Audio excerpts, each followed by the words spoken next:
L'opération d'arrachage, ça consiste en mettre les pieds bien alignés, les andins de lin, avec la tête d'un côté et les pieds de l'autre. On dispose ces rangées pour qu'elles aient la face au soleil pour bien sécher le lin.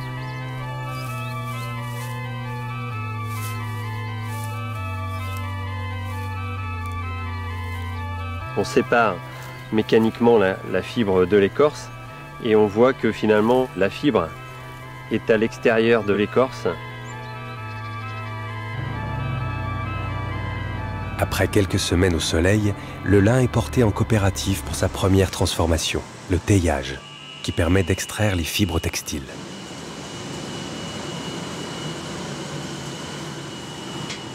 Le lin, c'est une culture de printemps. C'est une plante qui ne nécessite pas beaucoup d'engrais.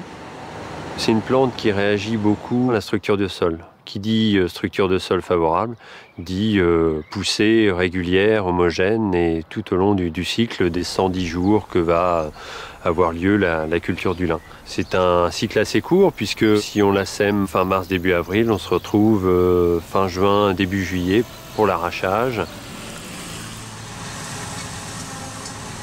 On pourrait se dire c'est une plante de feignant le lin.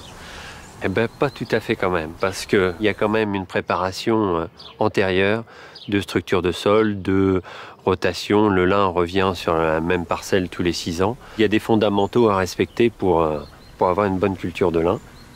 C'est en France qu'on trouve le meilleur lin du monde. Il faut être un petit peu chauvin.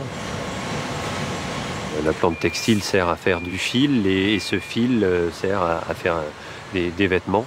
Et la grosse partie de l'activité, la première transformation est faite au pied des agriculteurs. Ensuite, la deuxième transformation, filature, comme c'est une activité avec beaucoup de main-d'œuvre, s'est trouvée délocalisée dans les pays d'Asie.